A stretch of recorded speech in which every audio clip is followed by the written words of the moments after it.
السلام علیکم دوستو، میرا نام ہے طاہا خان اور آپ دیکھ رہے ہیں اپنی کائنات یوٹیوب چینل۔ دابت الارض کے معنی ہے زمین کا چوپایا۔ یہ جانور وہ ہے جو حیران کن ہوگا، اس کا ظہور قیامت سے قبل ہوگا۔ اس جانور کے بارے میں اللہ تعالیٰ کا ارشاد ہے، اور جب ہماری بات کا ان پر پورا ہونے کا وقت آ جائے گا تو ہم نکالیں گے ان کے لیے ایک چوپایہ زمین سے جو ان سے گفتگو کرے گا، کیونکہ لوگ ہماری آیتوں پر ایمان نہیں لاتے تھے۔ دوستو، دابت الارض کب نکلے گا؟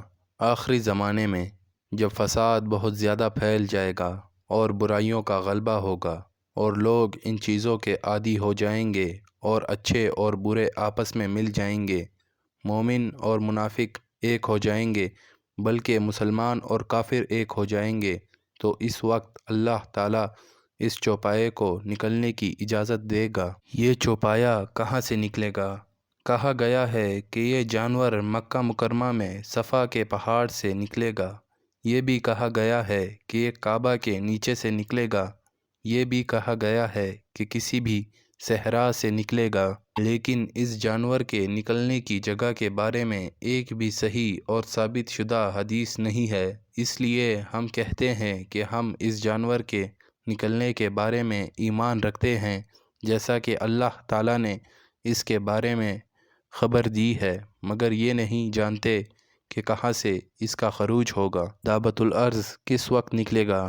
حضرت عبداللہ بن عمر رضی اللہ تعالیٰ عنہ فرماتے ہیں کہ میں نے حضور نبی کریم صلی اللہ علیہ وسلم کو یہ ارشاد فرماتے ہوئے سنا کہ قیامت کی اولین علامتوں میں سے سورج کا مغرب سے طلوع ہونا، چاشت کے وقت جانور کا نکلنا ہے۔ ان دو میں سے جو بھی پہلے واقع ہوا، دوسرا اس کے فوراً بعد ہوگا۔ اس کے علاوہ اس کے قد و قامت، مقام خروج وغیرہ کے متعلق بڑی تفصیلات روایات میں مذکور ہے، جن کے بارے میں امام رازی رحمۃ اللہ علیہ فرماتے ہیں: خوب جان لو کہ کتاب اللہ میں ان امور پر کوئی دلالت نہیں۔ جو چیز صحیح حدیث سے ثابت ہوگی وہ مان لی جائے گی، ورنہ اس کی طرف التفات نہیں کیا جائے گا۔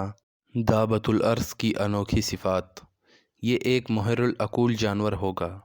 اس کی اصل صورت و کیفیت اللہ ہی کو معلوم ہے۔ یہ صفا پہاڑ سے نکل کر پوری دنیا میں گھوم جائے گا۔ اس کے ساتھ حضرت موسیٰ علیہ السلام کا عصا ہوگا۔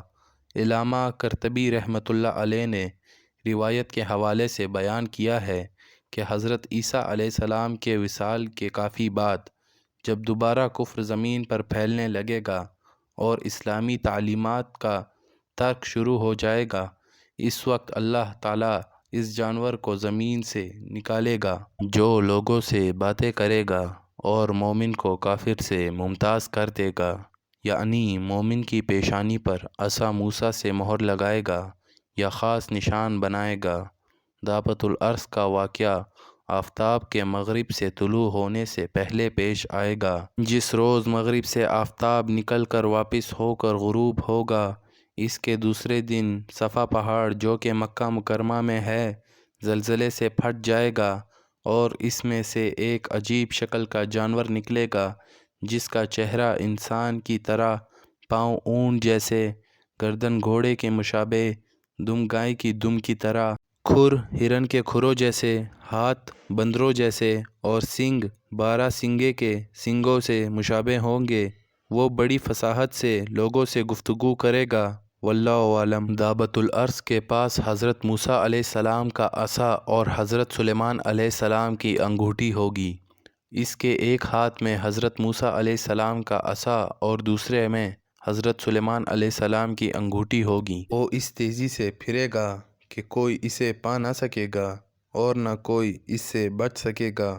وہ ہر مومن کی پیشانی پر عصا موسیٰ سے ایک خط کھینچ دے گا، جس سے اس کا چہرہ نورانی ہو جائے گا، اور ہر کافر کی ناک یا گردن پر حضرت سلیمان علیہ السلام کی انگوٹھی سے مہر لگا دے گا، جس کی وجہ سے اس کا سارا چہرہ کالا ہو جائے گا، اور یوں مومن و کافر میں واضح فرق ہو جائے گا۔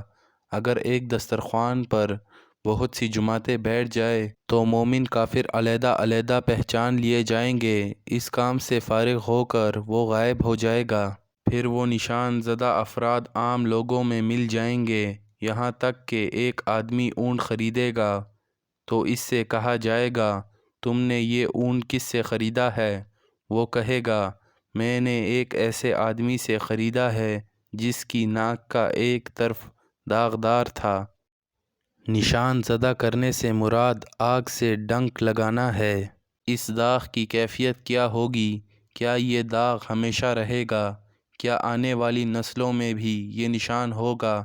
جب چوپایا لوگوں کو نشان لگا دے گا اور حق باطل سے واضح ہو جائے گا اور مومن اور کافر جدا جدا ہو جائیں گے تو پھر اس کے بعد کیا ہوگا؟ ایک زمانے تک لوگ اسی حال پر رہیں گے، یہاں تک کہ کوئی انسان دوسرے کو آواز دے گا اے مومن یا کہے گا اے کافر، یہاں تک کہ جب اللہ تعالیٰ کا ارادہ قیامت قائم کرنے کا ہوگا تو وہ ایک پاکیزہ ہوا بھیجے گا جو مومنین کی روحوں کو قبض کر لے گی، اس لیے کہ قیامت صرف برے لوگوں پر قائم ہوگی اور مومنین کو بڑا خوف کچھ بھی غمگین نہ کر سکے گا۔